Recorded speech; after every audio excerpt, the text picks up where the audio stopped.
গত মাসের 23 তারিখে রাত্র 11:15টার দিকে বনশ্রীতে একজন স্বর্ণ ব্যবসায়ী, উনার নাম আনোয়ার হোসেন, উনার বাড়ির সামনে একটি সশস্ত্র ডাকাতি হয় এবং ওনার দাবি মতে 200 ভরি সোনা নিয়ে চলে যায়। সেই ঘটনা বিভিন্ন মিডিয়ায় ইনক্লুডিং সোশ্যাল মিডিয়ায় ব্যাপক প্রচার লাভ করে এবং যে ঘটনাটি ভিডিও আকারে বিভিন্ন সোশ্যাল মিডিয়ায় আসে সেটা অত্যন্ত ভীতিকর এবং মানুষের মধ্যে ব্যাপক নিরাপত্তাহীনতার সৃষ্টি করে। সেই জন্য আমি এই ঘটনাটি, এই ডাকাতির ঘটনাটি উদ্ঘাটনের জন্য আমার যে ডিটেকটিভ ব্রাঞ্চ তাকে সর্বাত্মক চেষ্টা করে ডিটেকশনের দায়িত্ব দিই। গত মাসের 23 তারিখের ঘটনা, আজকে মার্চ মাসের 8 তারিখ নিবিড়ভাবে কাজ করার পরে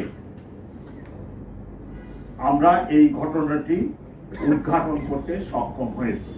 মাঠের অলরাউন্ডার আমি, আর ঘরের allrounder Tylox. Tylox toilet cleaner, clean মানেই টাইলক্স। এই ঘটনায়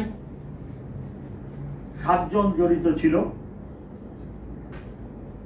তার মধ্যে আমরা 6 জনকে গ্রেফতার করতে সক্ষম হই এবং ঘটনায় ব্যবহৃত অস্ত্রটিও আমরা উদ্ধার করি, 2 রাউন্ড গুলি সহ, সাথে স্বর্ণ, বিকৃত স্বর্ণের মূল্যমান 2,44,000 টাকা এবং একটি ব্যবহৃত মোটরসাইকেল, 2টি মোটরসাইকেল ব্যবহার হয়, তার মধ্যে একটি মোটরসাইকেল আমরা উদ্ধার করি।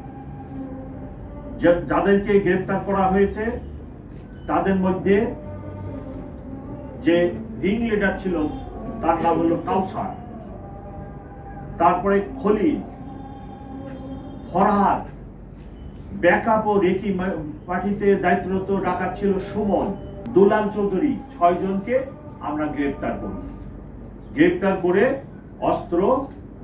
অস্ত্রটি হচ্ছে 7.62 mm রিভলভার এবং গুলি, মোটরসাইকেল, এই সকল উদ্ধার করি। এই ডাকাতি মামলা উদ্ধার করতে যে ব্যাপক কাজ করার ফলে আমরা আরো অন্যান্য ডাকাত, তার মধ্যে অন্যতম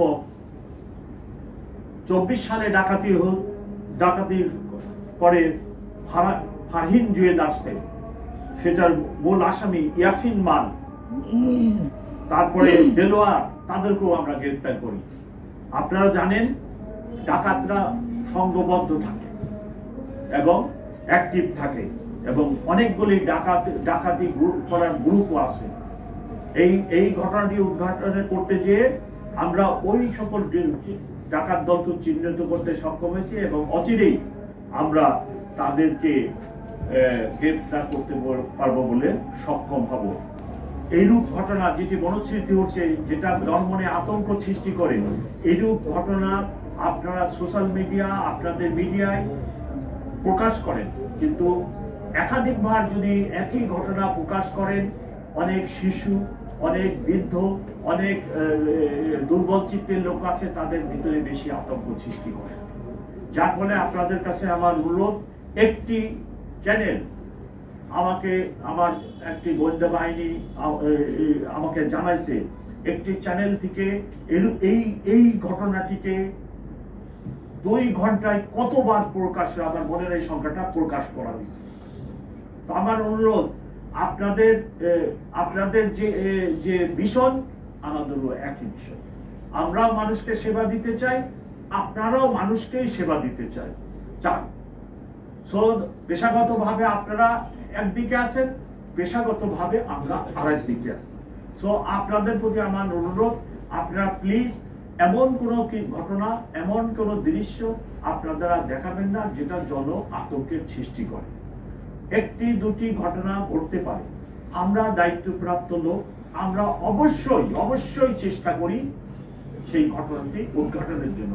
তার একটি প্রকৃষ্ট উদাহরণ বনশ্রীর এই ঘটনা। এই ঘটনাটি যে পরিমাণ ভাইরাল হয় তাতে জনগণে ব্যাপক আতঙ্কের সৃষ্টি হয়।